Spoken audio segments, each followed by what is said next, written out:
12th day of bagging. We got the 9th course started yesterday, and we're hoping to finish it out today. It's the end of day 13 of bagging, and we just got the 9th course done. We have some wood in the walls for the TV wall mount. We'll put some more in, a couple layers up. Still trying to get that window nice and level.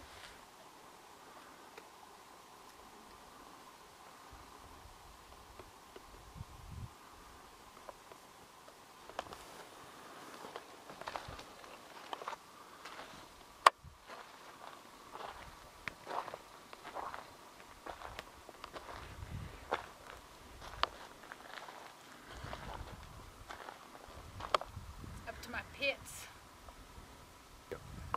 It's day 15 of bagging.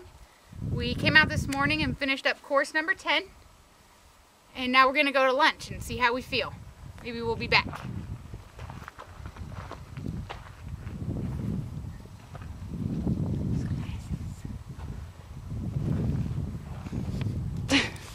Say hello. Day 16 of bagging. We came out after school and got about 7 bags in. Put Aaron to work.